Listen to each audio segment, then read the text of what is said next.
Apesar dos tons vermelhos, brancos e sépia, este é um oceano indomável, com a diferença de as suas ondas em constante movimento serem de areia movida quer pelo vento, quer pela inexorabilidade do tempo.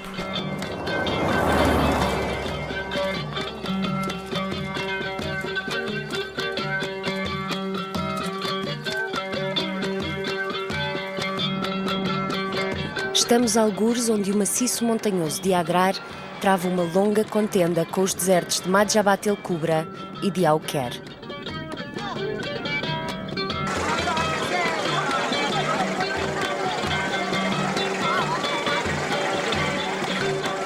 Prenúncio do que viríamos a encontrar aqui, em Atar, a meio caminho entre Nouakchott e Chinguetti, deparamos-nos com o encontro entre religião e tradição, algo que ganha vida própria nas gentes e no povo da Mauritânia e que viríamos a saber tratar-se da festa da tolerância, onde a voz e o som da Mauritânia ganham rostos e contornos bem humanos.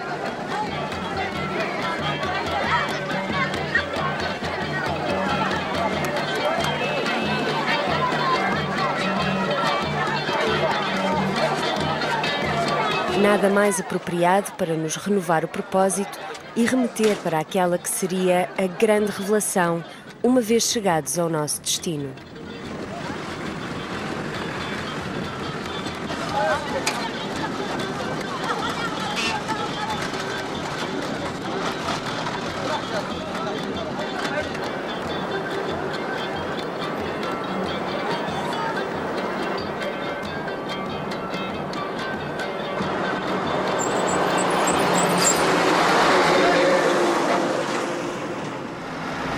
Irremediavelmente ligada a esta zona, a água é o grande aglutinador, a razão da edificação de cidades e da passagem de importantes rotas caravaneiras que uniram o Mediterrâneo e a Europa ao mundo dos mistérios e mercadorias da África Negra.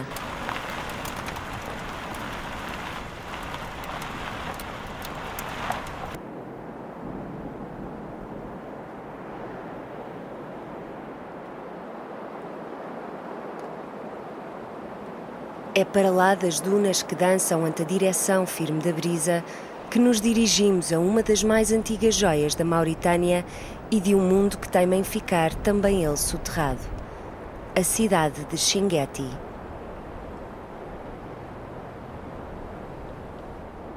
A ideia do esplendor de entrarmos naquela que é considerada uma das 7 cidades mais santas do Islão cai por terra ao nos depararmos com o vilarejo de casas com paredes irregulares de pedras soltas e argila.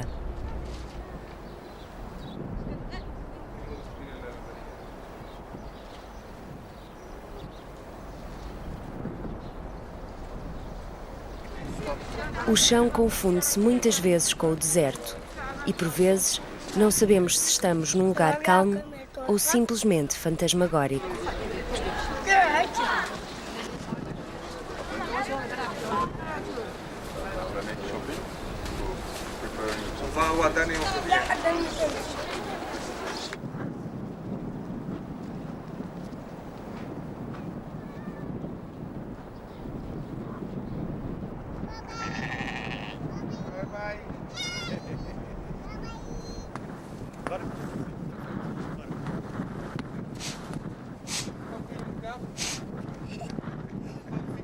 Apesar disto, os seus habitantes são afáveis e cordiais, mostrando uma esperança e vontade de subsistir maior do que o colossal deserto que os rodeia.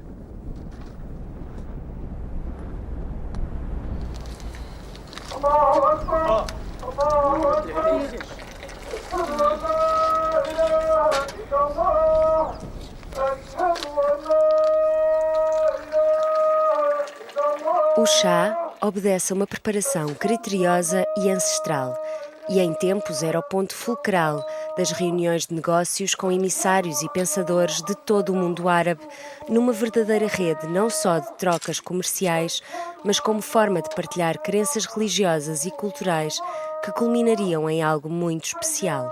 Um conjunto de tomos e documentos centenários, cuidados e passados de geração em geração, num sistema único de bibliotecas particulares.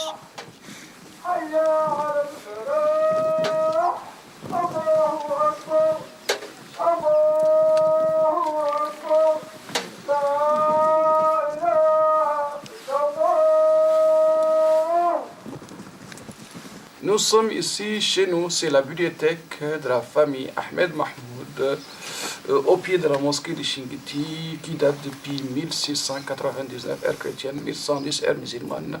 Une parmi les plus anciennes, les plus connues bibliothèques de Chinguitti, et que j'essaie de gérer actuellement à tour de rôle, bien sûr. Ça, c'est la clé, la serrure. La fameuse serrure de Chinguitti d'origine yéménite. Elle a la forme un peu bizarre du brosse à dents, mais je vous conseille pas bien sûr de brosser avec, c'est un peu risqué.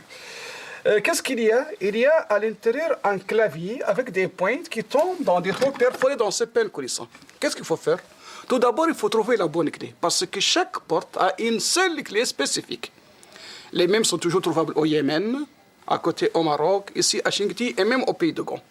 Et quand on trouve la bonne clé, il faudra la prendre comme ça, et la faire rentrer à travers les pelles coulissantes, comme ça. Et chercher, c'est pas évident, il faut bien chercher. Quand on trouve, même les aveugles peuvent ouvrir parce qu'il n'y a rien de voir. Et quand on trouve, on doit mettre le pouce en bas, l'index en haut et secouer. La porte est ouverte. Il suffit seulement de chasser les points, tirer à droite, ça peut s'ouvrir. Il y a une dame française qui pense que c'est même peut-être l'origine des cartes perforées qui sont d'origine de l'ordinateur.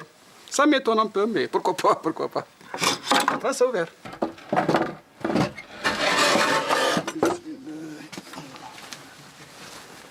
On pense que nous avons comme manuscrit, c'est-à-dire le projet de la FMI qui était en train de faire un catalogue pour Chinguitti. Ils ont pu recenser, paraît-il, chez nous déjà plus de 700 manuscrits, plus de 1000 imprimés à part. Les livres étaient parfois écrits chez nous, ici à Chinguitti, par nos érudits, par nos ancêtres. Les autres livres sont venus d'ailleurs. Quand nos ancêtres voyageaient pour le pèlerinage, pour le commerce, ils s'en procurent des livres qu'ils amènent parfois ici, parfois recopiés, parfois troqués, achetés, mais parfois récités. On pouvait réciter tant de connaissances ailleurs et qu'on amène ici, on écrit ici couramment. Moi-même, j'ai commencé par écrire des livres pour les enfants de Chinguitti. Mais comme j'ai maintenant d'autres chats à fouetter, je commence à avoir de la famille, je commence à être occupé. Je ne fais plus. Ici, dans la pièce là où nous sommes, il n'y a que de l'arabe littéraire. Nous avons dans ces boîtes d'archives, dans chaque boîte d'archives, normalement, il doit avoir un ou plusieurs livres. Selon le volume, son importance c'est déjà répertorié, catalogué, archivé sur le compte de la famille. Peut-être il y aura des boîtes vides, pourquoi pas? Parce que nous avons des gens qui sont occupés des livres, qui sont en train de faire des répertoires, des catalogues, des archivages. Parfois on trouve une caisse vide, mais parfois encore il y a des livres qui sont garnis de livres. Nous avons même déjà commencé à faire exprès des étagères pour ceux qui ne parlent pas arabe. En français, en espagnol, Je n'ai pas encore de livre portugais jusqu'à présent, mais ça viendra peut-être après. Notre devise dit que la connaissance, c'est la seule richesse qu'on peut distribuer sans risque de se ruiner. On dit encore que le savoir, que la connaissance, c'est une richesse qui ne faut pas appauvrir. Donc on peut distribuer, qu'on peut donner, qu'on peut offrir sans risque de se ruiner. Bien sûr, le rôle des bibliothèques, c'est de distribuer le savoir, c'est de répandre, de divulguer le savoir là où il faut.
Tout d'abord, bienvenue dans notre bibliothèque. Je suis Ahmed Mohamed Saleh, je suis le conservateur de la bibliothèque Moulay Chérif. Alors, ici, la bibliothèque est créée depuis le XVIIIe siècle, l'ère chrétienne. Voilà. Alors, cette bibliothèque, pour les fondateurs, il s'appelle Moulay Mohamed Ould Ahmed Sharif, et les fondateurs de la bibliothèque. Il y a 1000 manuscrits quelques dans cette bibliothèque. Alors, et notre manuscrits sont classés par les disciplines et les numéros. Alors, les paroles de Dieu et le Coran, et il y a aussi l'astronomie, il y a aussi l'astrologie, et les calculs et mathématiques, et l'histoire et les médecines. Alors, il y a 12 domaines dans notre bibliothèque. Et les manuscrits sont classés par les disciplines. Alors, et la plus ancienne manuscrit dans notre bibliothèque, j'ai des ouvrages sur la peau des gazelles. Des manuscrits sur la peau. Parce que les manuscrits sont tous papier, sauf des ouvrages sur la peau des gazelles dans ces vitrines. Les peaux des gazelles sont extrêmement rares. C'est rare la peau des gazelles parce qu'il existe entre le 11e et le 12e siècle l'ère chrétienne.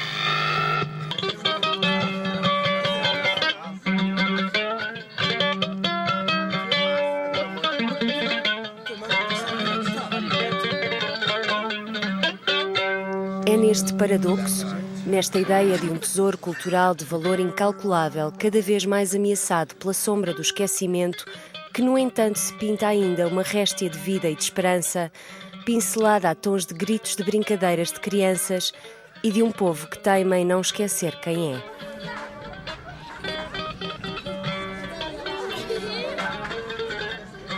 Apesar de tudo, é aqui ainda que a vida ganha sentido para uns e rumo para outros.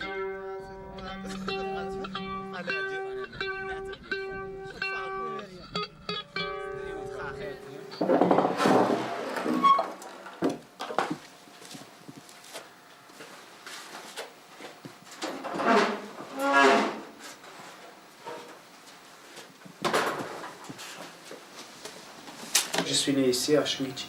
Je fais mes études ici, après à l'université de Nouakchott. Cette année aussi, je fais formation sur la conservation des livres au Maroc, la restauration manuelle, mécanique, nettoyage des papiers. Je suis de la famille, le propriétaire de la bibliothèque. Mon père, c'est le grand conservateur de la bibliothèque et moi, je travaille aussi comme un conservateur. Elle a été créée sous 3 étapes. La première étape, le fondateur a voyagé à la Mecque, en pèlerinage. À l'époque, 6 mois d'aller et 6 mois de retour, à dos de chameau. Et les livres qui se trouvaient à la Mecque, il achetait et les ramenait ici. La deuxième étape, écrit lui-même. Il a écrit 50 manuscrits. Et la dernière étape, le fondateur a visité le Maroc, a envie d'acheter des livres. Donc, au cours de ces 3 étapes, le fondateur a pu réunir 1400 manuscrits. Les 1400 manuscrits répartis entre 12 domaines de la connaissance.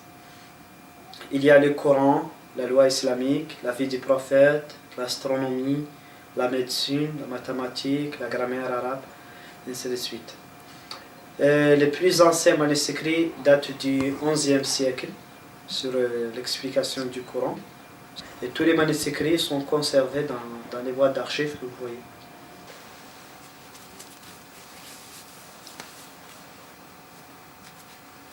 À Chinguitti, il y a 12 bibliothèques, 4000 manuscrits.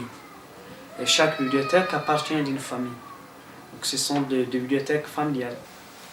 Donc ça c'est un manuscrit qui date du 607 de l'Hégire, 13e siècle de l'ère chrétienne. Donc la couverture c'est la peau de chèvre.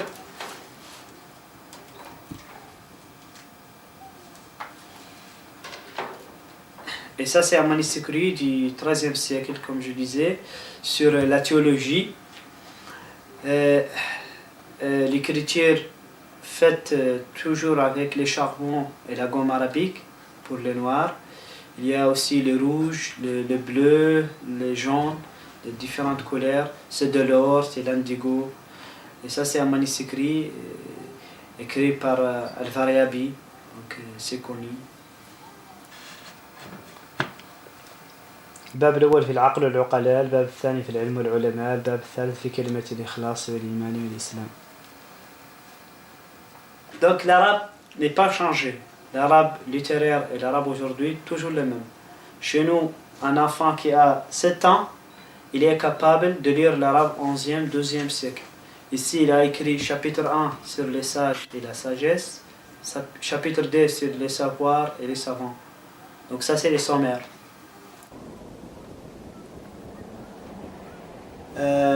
Depuis sa création, le fondateur a laissé un testament. Dans ce testament, la bibliothèque ne quitte jamais Chinguitti, elle va rester toujours là. Le conservateur doit être membre de la famille Habot et la bibliothèque doit être ouverte à la disposition des demandeurs du savoir. Le dernier, c'est toujours, il y a des chercheurs, des étudiants, des érudits qui viennent pour consulter les manuscrits sur place. Et avant, les livres étaient utilisés dans les écoles coraniques, sous les tentes. Pour cela, le fondateur a créé sa bibliothèque pour éditer les savoirs. Donc les savoirs, chez nous, le savoir c'est pour tout le monde. Et aujourd'hui, la bibliothèque est ouverte toujours devant tout le monde. J'accueille des étudiants qui viennent partout, qui viennent des pays européens, des chercheurs qui viennent de France, d'Allemagne, qui viennent de Tokyo, des gens qui viennent pour profiter de ces livres.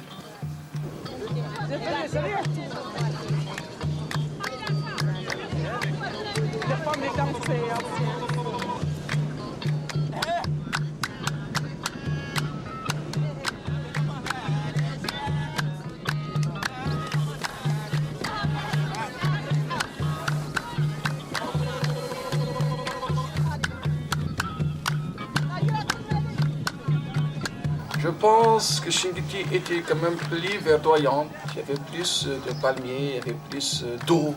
Actuellement, il y a moins d'eau, il y a moins d'habitants, mais on comprend bien sûr pourquoi. Parce que la sécheresse, l'enclavement, et puis vraiment le manque d'embauche, le manque de travail, c'est ce qui vraiment a permis cet exode massif vers les autres villes de la Mauritanie.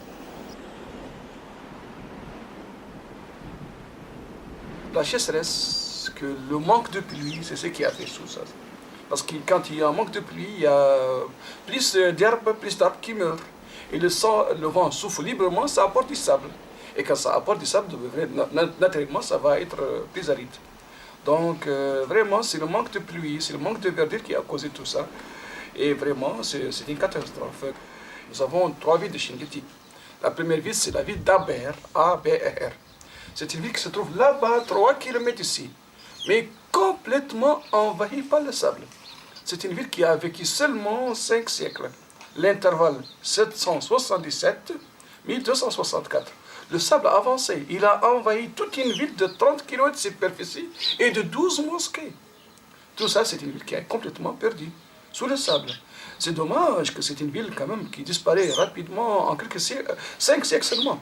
Mais c'est le sable qui l'a envahi. Heureusement qu'on n'écoute pas les experts.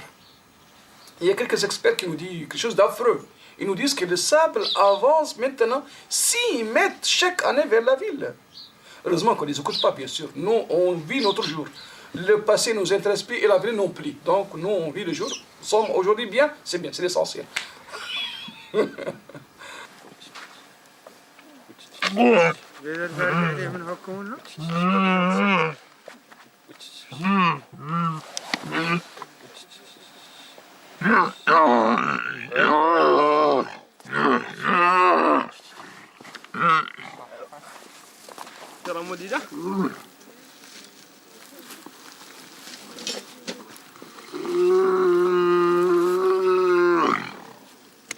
É nesta pacatez que assenta a Chinguetti de hoje, uma cidade distante do Ksur próspero dos séculos XIV a XVIII, conhecido graças às rotas caravaneiras das especiarias, joias e goma arábica.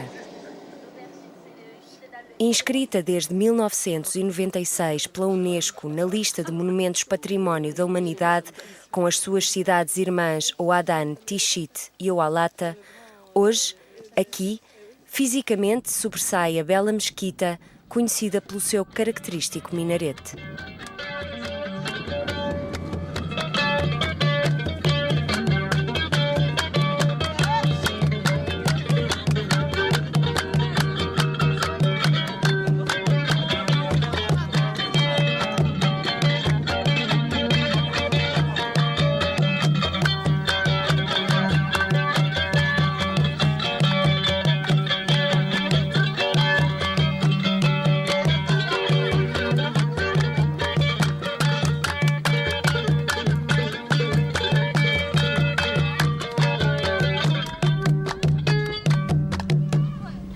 Je m'appelle Mohamed Lemine Ould Bahan.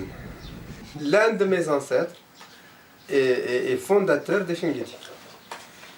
La deuxième Chinguetti, c'est-à-dire celle qui date de 660 quand même de l'Hégire, autrement dit 1264, 13e siècle. C'était l'imam de la mosquée. C'était le père spirituel de la ville, en quelque sorte. Je m'appelle Paul Valette. Je suis responsable d'une organisation humanitaire. L'association s'appelle Chinguetti Mauritanie, ce qui délimite directement le pourquoi de cette association. Elle est destinée à venir en aide aux personnes les plus défavorisées de la ville, c'est souvent les enfants et les malades. Donc, on a créé une école avec 6 classes,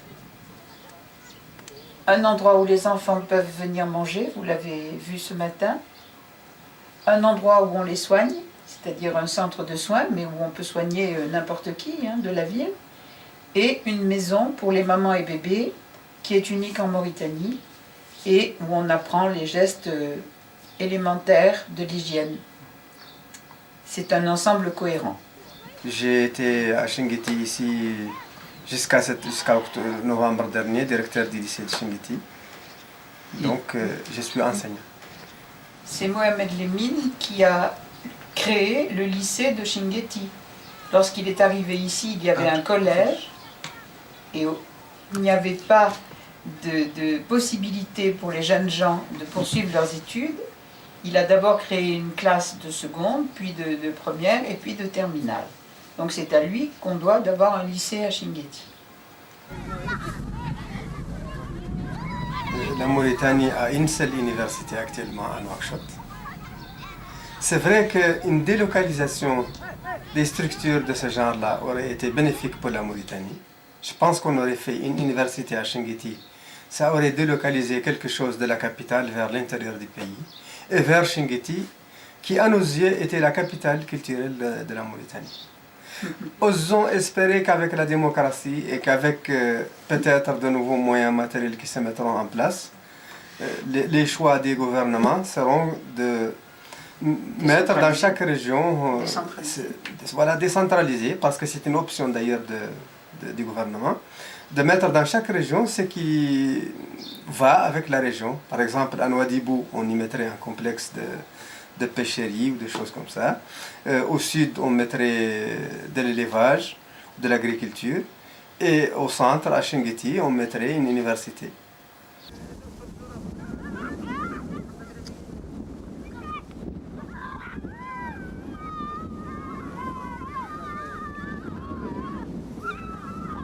Mais il y a longtemps que vous habitez ici, non? Depuis 1996.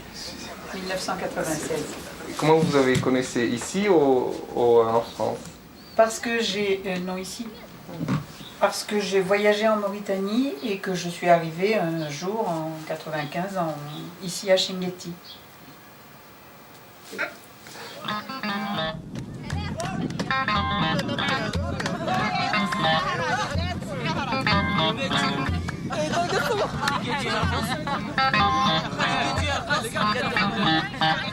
A tolerância e o estudo do conhecimento, outrora vistos como objetivos importantes, mas subordinados ao primado da economia, são curiosamente agora a principal fonte de rendimento da terra.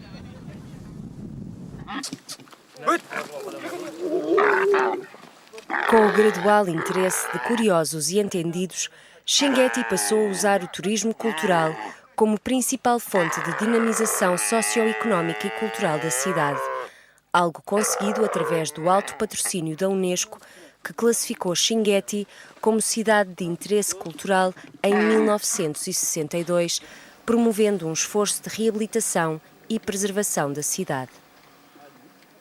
Num supremo ato de ironia, é a busca cultural que imprimiu identidade à cidade desde a sua fundação, a própria centelha que a mantém ainda hoje viva. Le sable a ses bienfaits et ses méfaits. Il a ses bienfaits parce que nous aimons bien nous coucher dans le sable. Ça fait le meilleur des lits. Nous aimons bien marcher dans le sable.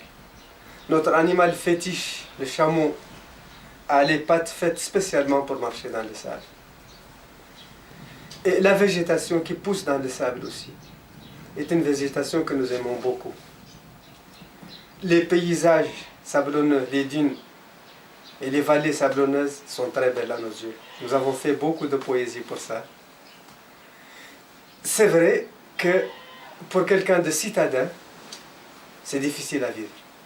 Mais comme nous sommes un peuple nomade, dès que la dune se déplace, nous on se déplace aussi à la recherche de dunes ou d'autres paysages qui nous plaisent davantage.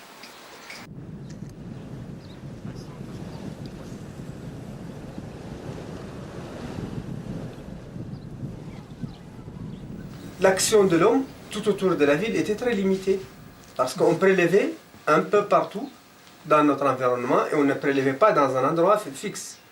Là maintenant, avec la sécheresse, avec la désertification, avec la sédentarisation, qui est venue du fait aussi que le chameau n'est plus notre richesse principale.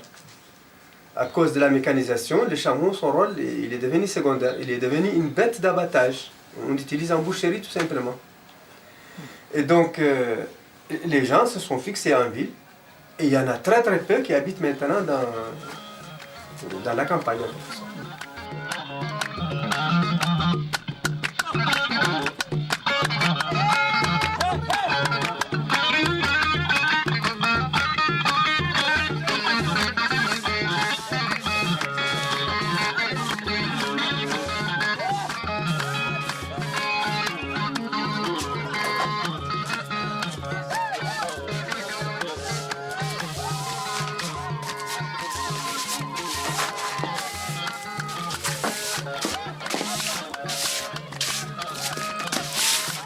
J'aime ici.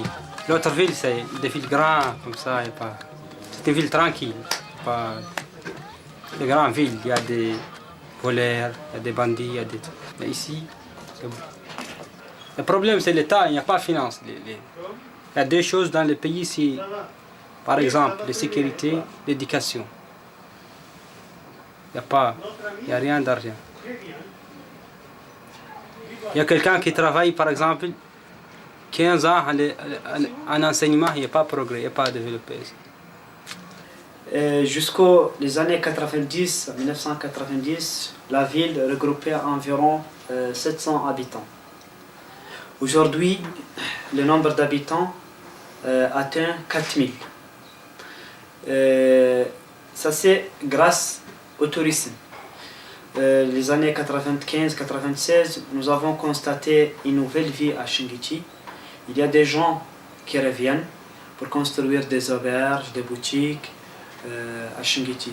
Et la vie se repose sur le tourisme essentiel.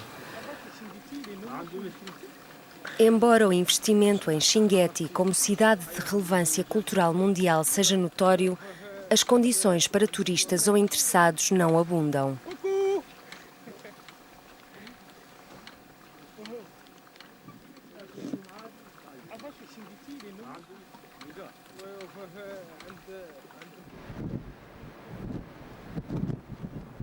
Felizmente, a curiosidade e abertura do seu povo fazem com que seja possível não só comer uma refeição com uma qualquer família, como ainda perceber o que é viver numa cidade que vive do passado ainda hoje, mas que tem claramente a esperança de achar um rumo e uma solução para os seus problemas. Ça, c'est la tablette du Coran. C'est l'ardoise, c'est sur laquelle on écrit. C'est le cahier d'autrefois. Quand on remplit 2 fois cette tablette, on doit réviser, on doit apprendre par cœur. Après avoir appris tout par cœur, ça se lave, on lave avec de l'eau. Et quand on lave, on écrit autre chose. L'encre est faite avec 3 choses. L'encre noire, c'est fait avec le charbon. La gomme arabique, c'est l'eau. La gomme arabique, c'est le fixateur. L'eau, c'est le diluant. Et quand on récite, on doit laver. Le professeur peut écrire pour lui, mais si lui encore il peut écrire pour lui-même. Il n'y a pas de problème.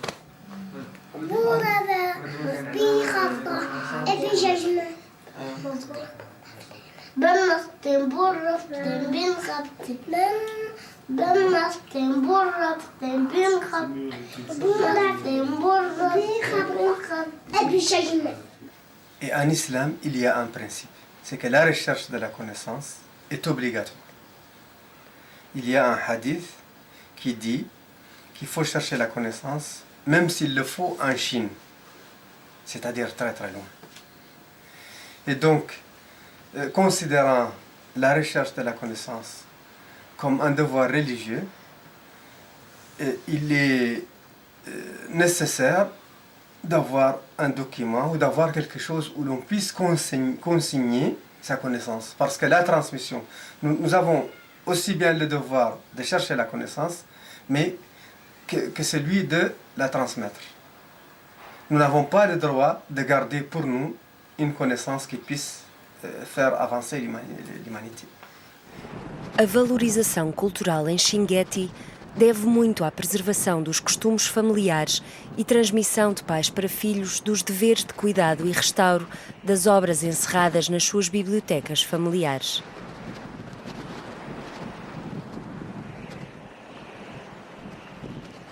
Le seul Coran en Afrique écrit sur pot de gazette, c'est celui-là.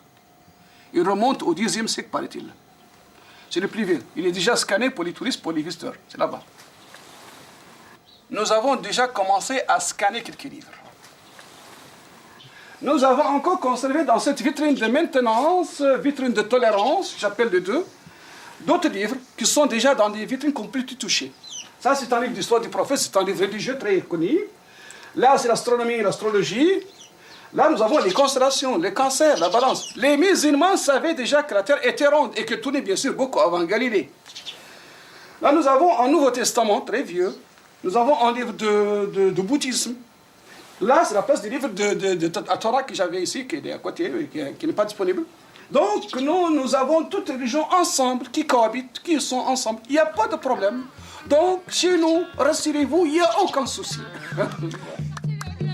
As bibliotecas do deserto, como são ainda chamadas, foram não só defendidas, como muitas vezes dadas como exemplo de tolerância e independência cultural pelos partidários do movimento de independência que resultaria na criação da República Islâmica da Mauritânia em 1960.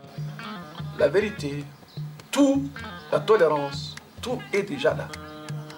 C'est écrit. Toutes les religions du monde, qu'ils soient musulmans, qu'ils soient chrétiens, qu'ils soient bouddhistes, qu'ils soient juifs, tous ont venu pour faire, pour créer, pour appeler à la sagesse, à la tolérance. Si j'entends qu'un juif dit son premier ministre, il n'est pas bon juif. Si j'entends qu'un kamikaze musulman ou autre se fait suicider pour des innocents, il n'est pas bon musulman, il n'est pas bon religieux. Mais c'est mon point de vue quand même. Je respecte le point de vue des autres. Donc je respecte votre point de vue.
Apesar da aldeia global, do imediatismo noticioso e de um conceito de macrocultura em que vivemos no mundo moderno, hoje como ontem, Chinguetti é o exemplo vivo do paradigma da tolerância e da importância da troca de conhecimentos.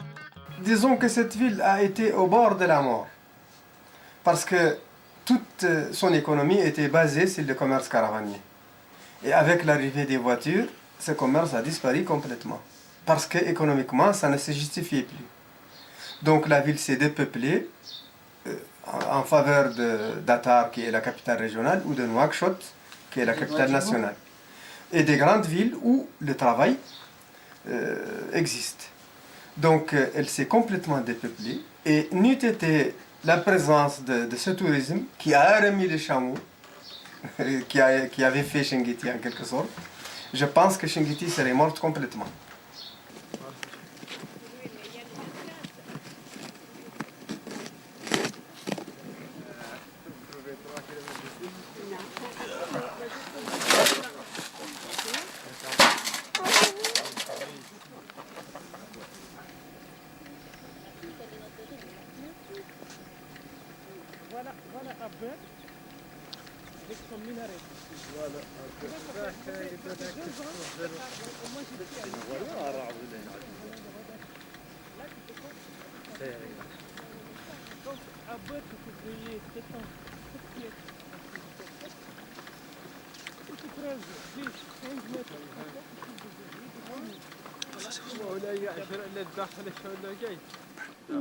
Do tempo das grandes rotas caravaneiras, parece não ter sobrado muita coisa. Mas tal como as ilusões criadas pelas dunas bruxuleantes, o legado de um tempo em que várias culturas se cruzaram pacificamente e estabeleceram pontos de entendimento e de tolerância, são algo que foi conseguido numa época de ouro, que ainda hoje dificilmente é repetido, mas que tantas vezes é tentado numa lógica crescente de aldeia global.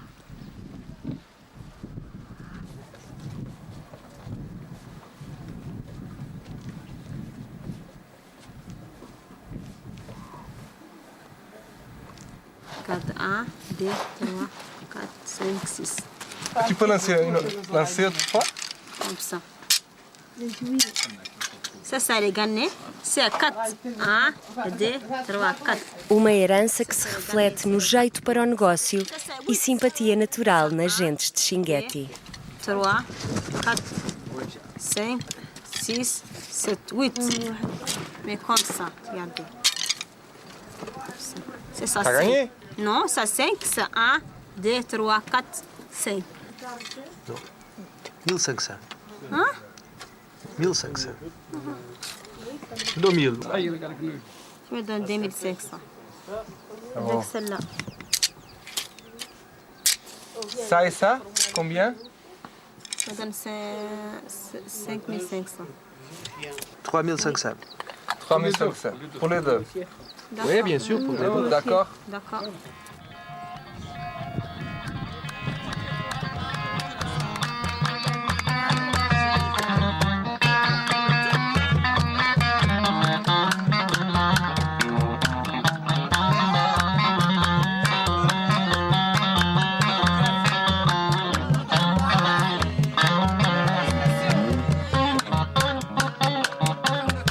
Pior que o deserto, parece ser a conjuntura da geopolítica contemporânea um dos piores inimigos para a sobrevivência de Chinguetti. Algo espelhado pelo cancelamento da edição da famosa prova Paris-Dakar e que desafia toda a explicação, segundo quem aqui habita. L'annulation du Paris-Dakar serve à sauver des vies humaines. Je pense qu'elle a plongé dans le sinistre toute la Mauritanie. Ça aurait été très bien que le Paris-Dakar montre qu'il pouvait passer. Et il pouvait passer, j'en suis sûr et certain. Tout le monde d'ailleurs ici en est certain. Il pouvait passer en prenant les dispositions nécessaires comme on les prenait chaque année. Je suis sûr que le Dakar aurait pu passer. Ce que je ne comprends pas, c'est pourquoi en des lieux beaucoup plus hauts que je ne peux peut-être imaginer, on ait pris la décision de l'annuler avec tout ce que ça a fait de mal aux participants, aux organisateurs, mais aussi au pays, la Mauritanie, et à toutes les petites gens qui pouvaient, grâce à son passage, réhabiliter un peu l'image de la Mauritanie aux yeux de tous les touristes qui y venaient et qui contribuaient à faire vivre cette ville de Chinguetti.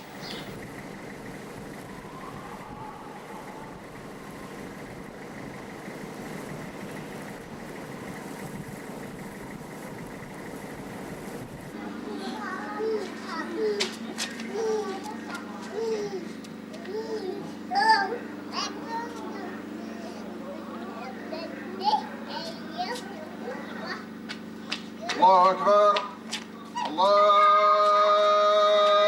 أكبر أشهد أن لا إله إلا الله أشهد أن لا إله إلا الله أشهد أن محمد رسول الله أشهد أن محمد رسول الله أشهد أن لا إله إلا الله أشهد أن لا إله.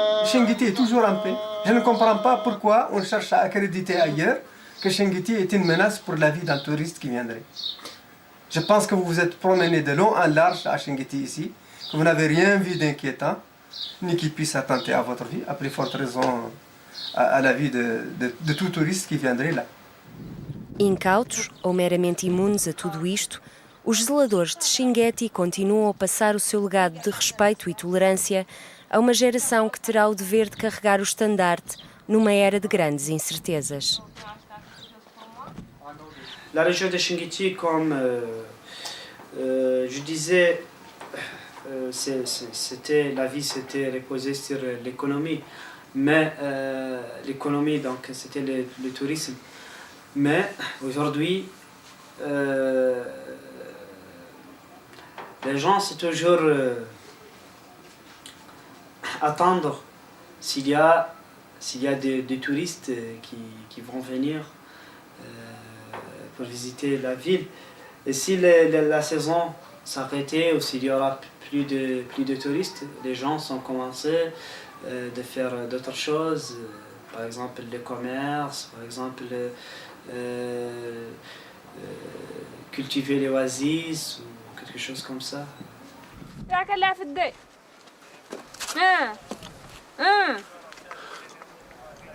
ما انا عادري نوقع الليل لا انا ما عندي لا الشعر كم وقفه هنا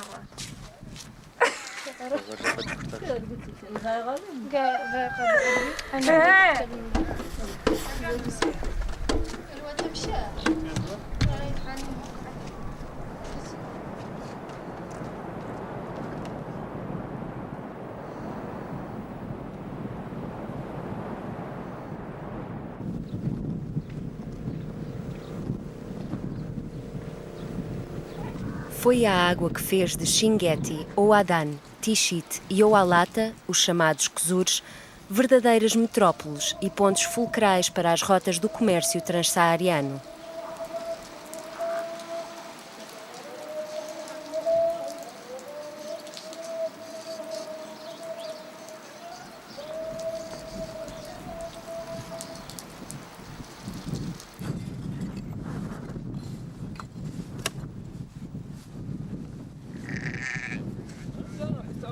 Reflexo da sua contínua existência neste oásis, há um sentimento palpável de vontade de acreditar que a cidade continua viva e que a preservação está ao alcance do trabalho e da crença em antigos valores.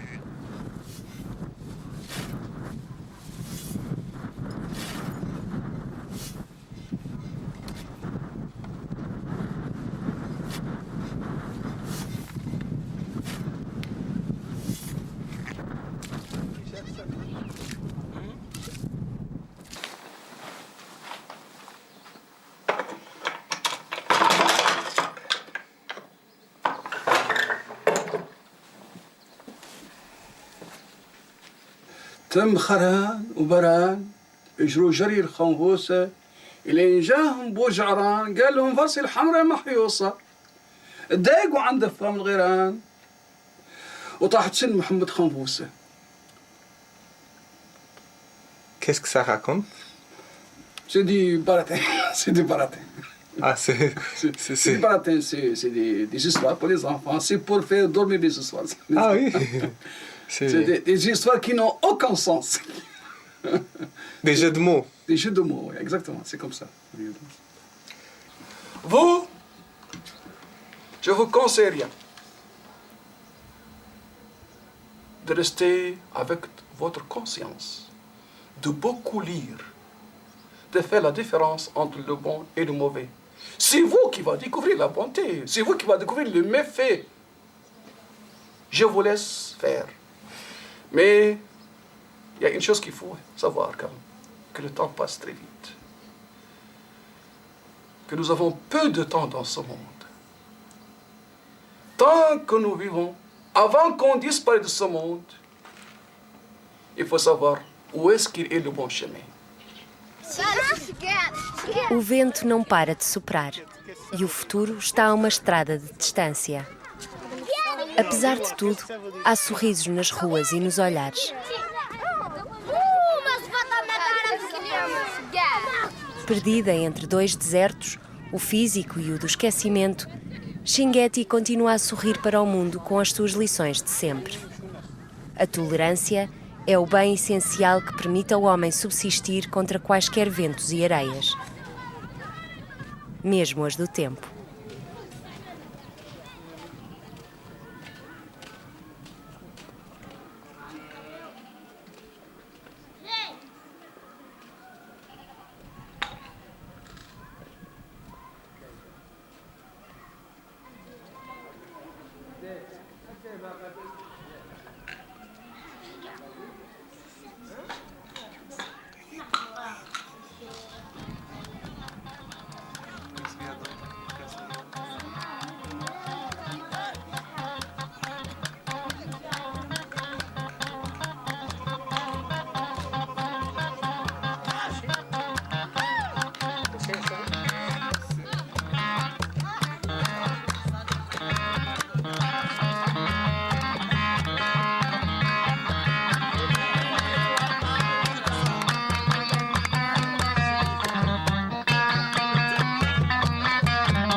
Bravo, bravo.